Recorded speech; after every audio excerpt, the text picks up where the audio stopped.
رح ننتقل مع ليا بارودي، كلمة لها واللي هي عضو مؤسس بجمعية مارتش. رح تخبرنا أكثر عن أهمية الثقافة. ما عم تسمعوني؟ رح نحكي أكثر عن أهمية الثقافة وكيف ممكن نحارب فيها النزاعات والصراعات. فإذا بنستقبل ليا بارودي، عضو مؤسس بجمعية مارتش وتجربة بمدينة طرابلس. بونجور. يعني صراحة ما بعرف شو بدي أقول من بعد هالبانل. قولي لي أنت لما لازم نبلش. ما يعني رح أحكي بالإنجليزي حتى بركي الكل مهمني. I really don't know what to say after this really touching and courageous panel of women. The end of the discussion actually tackled something very important, which is the root cause of people resorting to extremism. And there are many, like we saw. I'm here to share with you today my experience and what I believe is one of the major causes of people resorting to extremism and violence. It's not the only one, but I think it's a very important one. And I'm here to share with you my experience in the northern capital of Lebanon, Tripoli. Now, for those who do not know, I'm going to give you a brief background first on Tripoli. Tripoli is Lebanon's second largest city, but it's severely underdeveloped and is one of the poorest cities in Lebanon. Since the start of the civil war, it had witnessed recurring sectarian violent clashes, mainly between the residents of two adjacent neighborhoods, Beit Tabbani and Jabal Mahsen. Jabal Mahsen is a majority Alawite area, and Beit Tabbani a Sunni area, divided by a street ironically called Syria Street. They are divided along sectarian lines as well as by their opposition or support of the Alawite-led Syrian government. Violence flared up during the Syrian conflict spillover in Lebanon and has witnessed hundreds of deaths in the last few years. In addition to that, the increase in Islamist groups in Beit Tabbani and their clashes with security forces and the army have also gave Tripoli, and particularly these areas, the label of being radicalized or Daeshized. The situation has relatively calmed down in the past year, since the armed clashes were forcibly stopped at the beginning of 2015, when the different political factions controlling the area and actually starting the clashes agreed to implement the government-sponsored ceasefire. And that's when our story began, exactly a year ago. In collaboration with local grassroots organizations from both areas, we organized auditions for over 100 young guys and girls from Jabal Mahsen and Beit Tabbani. The idea was really simple: write and produce a play that was to be performed all over Lebanon. The catch was that the actors were young men and women from Beit Tabbani and Jabal Mahsen who never acted before, and that the play was supposed to be inspired by their lives. 16 men and women, 8 from each side, were initially picked with the following profile. They were aged 16 to 25. Most of them participated in the violent clashes and fought each other, left school at a very early age, and all of them were unemployed. The sad part was that none of these criteria were difficult to find. In addition to the play, we decided to film this whole journey, from the auditions to the rehearsals to the performances. The 200 hours of film were turned into a 42-minute documentary that talk about the backstage of the story, of which I will show you first the trailer now.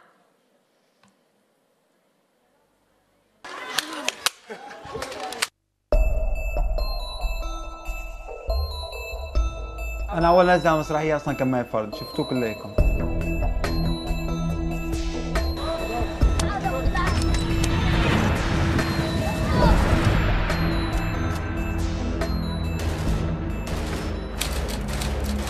لو عمري 16 سنة حمل بيرودة، يعني إنه أنا أبو عنتر. أنا ما كنت أتخيل إنه عالم جبل محسن لا. كلياتنا بدنا ندافع عن بيتنا. عم يقتلونا وبدي ضلي ساكت.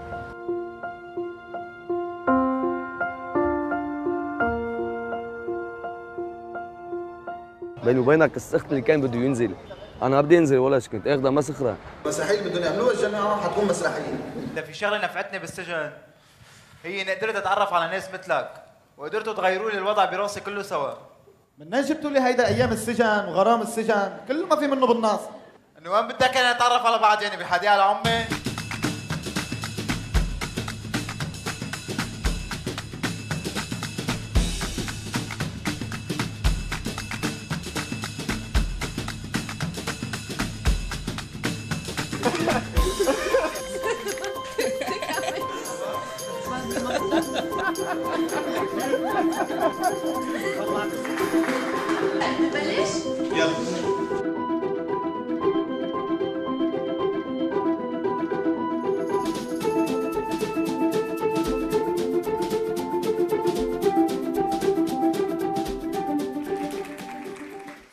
So, that was the product. The beginning was, I have to admit, extremely hard. There were a lot of absences, tardiness, and mostly they used to come armed. We used to strip search them, get the razor blades from under their tongues, the knives. Some people used to come with homemade bombs. It was difficult, I have to admit. They weren't there because they wanted to be there at the beginning and learn acting, but because they were pressured by the local organizations, because they were curious, because they had nothing to do, and because they were actually ready for a fight. But after a few months, those young war actors were turned into theater actors and friends, and the play was performed in Beirut and other areas and was received with full houses and standing ovations to these young actors. People were touched by their humanity, the humanity of these young adults in spite of their violent past and their violent experiences. These were humans with big hearts. And I'm just going to show you again a small extract of the documentary. Guys.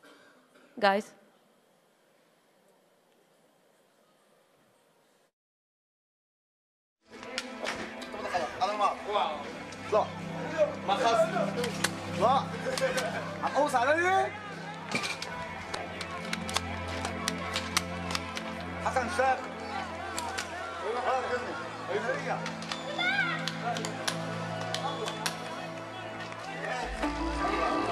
بندم اني حملت على البيرودة وطلعت صيت على حولي مني حلو.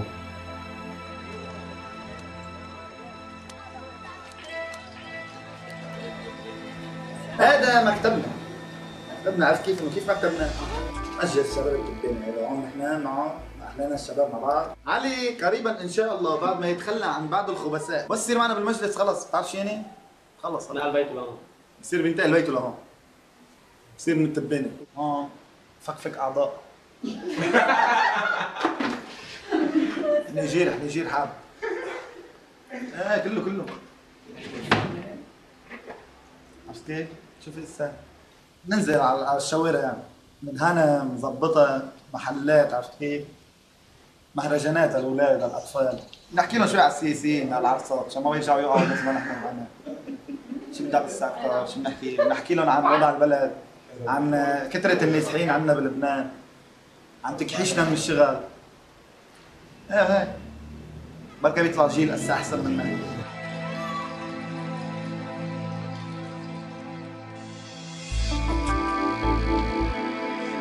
لما شاركنا بالمعارك كنا صغار ما كان حدا يوعينا ما كان حدا يقول لنا انه لا هذا الشيء منه مضبوط وهذا الشيء بس لما نحن هلا اكتشفنا نحن هلا بدنا نقول للعالم انه هذا الشيء منه مضبوط. يعني معركة اولاد الشنطة روح مش البرودة من ايدك روح انا طلع لك هيك قول له شو مين مسكك هالبرودة مين؟ عم بتضحك عليك هذا روح. Okay. Atrice, who you're supposed to see in this clip, but they put the wrong one, is a 24-year-old unregistered Lebanese. Unregistered means he has no right to social security, to health care, to get married, or even to work. He has no right to anything. He doesn't exist. And thousands are like him in Tripoli because of poverty and ignorance. Atrice is unemployed. His family members got arrested several times by the army just for being religious. The army intelligence broke into their homes several times to strip search them. His brother fell from a building in one of the rare jobs they were given, lost his sight and the use of his legs, but they have no money to treat him. His 18-year-old cousin took his 3 sisters and went to join Daesh. When his father went to get him and get his daughters back, his son executed him. Before our experience, Atris had fought in Syria alongside the Free Syrian Army, but then decided he was going to join Nusra to fight for a cause, get a wife, and a stable job, as he told me. He used to be very apologetic of Daesh in my initial conversations with him. He told me, at least they have something to die for. A few months after we finished the first phase of our project, Atris announced to me he was planning to flee to Germany in the illegal boats that were taking Syrian refugees. When I first tried to stop him and told him it was too risky and he could die, he told me, I have nothing to lose. We are nothing here. I am nothing here. I ended up convincing Atris to wait it out for a year. Ali is a 21-year-old Alawite who fought alongside the Syrian regime in Syria when he was only 18. He has a daughter and has been unemployed since he can remember and was never able to get a steady job. Having nothing to do all day, Ali used to spend all his time on the streets where drugs were available and distributed for free. And he started popping pills at 15, like all other disenfranchised youth in this area. And then they started giving him money, some drugs, and a gun in exchange for protecting the streets or firing at their neighbors or threatening people. And then one day, they asked him to go and fight for the Syrian regime. And Ali went. But he ran away and came back after 2 months. Even though the drugs were for free and in abundance there, he told me, nothing is worth the atrocities you see. Before our experience, Ali had always believed that his allegiance to the regime and his sectarian identity came first. Most of the people in both areas have lived similar experiences to Ali and Atris. Now, Atris, Khidr, Tariq, Fatme, Ali, Ahmad, Ghadir, and the others who joined us are not only close friends and left the life of violence they grew up in. They are writing and creating their own comedy plays under our supervision, performing in their own regions, gathering more and more people are asking to join us. The 16 are now 35, and we are opening up a new round of auditions every few months.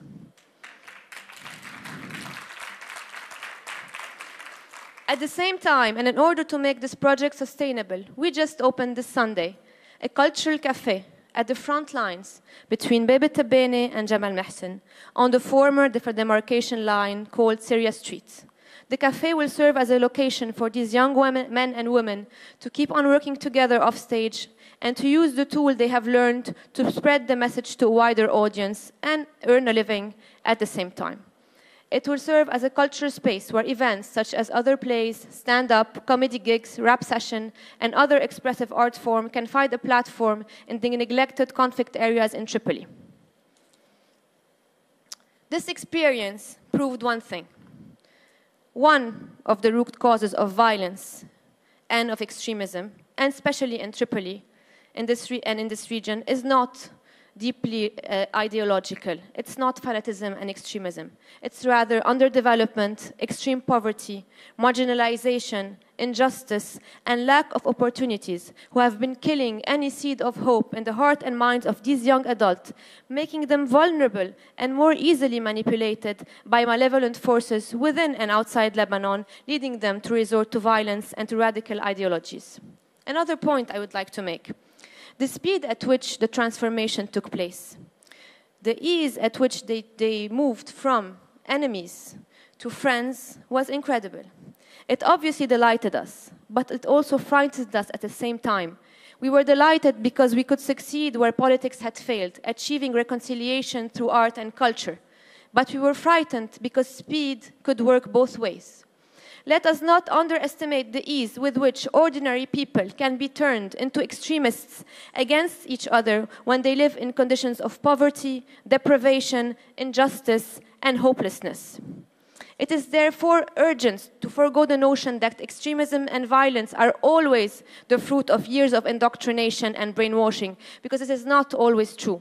It is equally urgent to stop marginalizing large segments of the population and do something about it.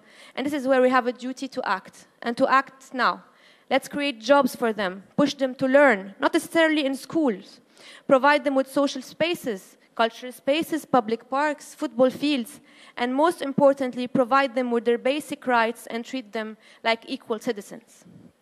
I am not saying there are no long-term solutions that need to be implemented to fight more deeply rooted ideologies, but I'm saying some things can be solved now. We will be reproducing this project in different areas of Lebanon and hopefully one day outside to keep on sending this message and spreading as much hope as we can. But our experience has taught us that art and culture may overcome at times the failure of politics, but they are by no means an alternative to the state. Our decision makers and those who have the power to influence them and support the countries in need have a responsibility of giving the citizens a reason not to throw themselves at sea or to wrap a suicide belt around their waists. Now I will leave you with a final clip of a documentary during our play. The last one, please.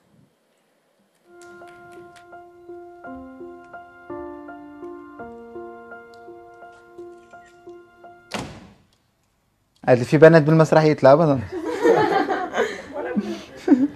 اذا في شغله نفعتني بالسجن هي اني قدرت اتعرف على ناس مثلك وقدرتوا تغيروا لي الوضع براسي كله سوا. منين جبتوا لي هيدا ايام السجن وغرام السجن؟ كله ما في منه بالناس. انه وين بدك انا نتعرف على بعض يعني بالحديقه العامه؟ انه من شو بتشكي الحديقه العامه؟ شو وين في حديقه عامه بين باب التبين وجبل محسن؟ رح نقبل نفترق مهما حاولوا. عائشة حبت عليه وضحت كرماله. ما رح نقبل نجوي ايدينا نحن اخوي. سن الشي علوي ما بيتقتلوا.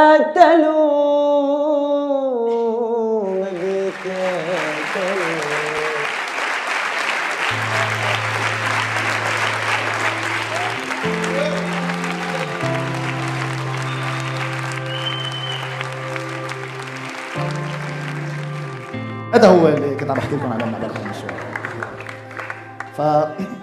برا المسرحيه بعد ما اخلص تمرين بطلع انا بتصل شو علي وين انت؟ الجبل طالع اسكر معه دغري دغري بطلع انا لعنده فقعد سكره من الصباح لعشيه.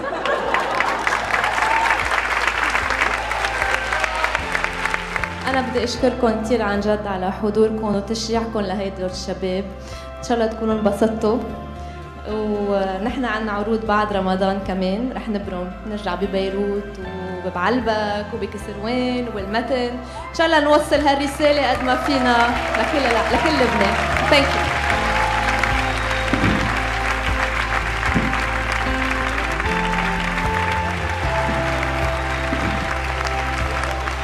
ما كنت بيوم من الايام فكر انه مثلا يكون عندي سواحه من جبل محسنيه. يعني انا كنت مفكر كل اولاد التباني ارهابيه تكفيريه. نزلت تعرفت على الشباب طلعوا احلى شباب يعني. لقيت انه مثلي مثلهم. اثنيناتنا بلا شغل ومشكلتنا مشكله وحده. طول ما السياسيه بعض عنا يعني ما راح يصير شيء. بس انه اذا فلت له شي واحد وفات قل له انه ما يتدخل وشوف يوعي العالم انه ما بقى تقرب على هيك شغلات بيكون منيح. I'm done.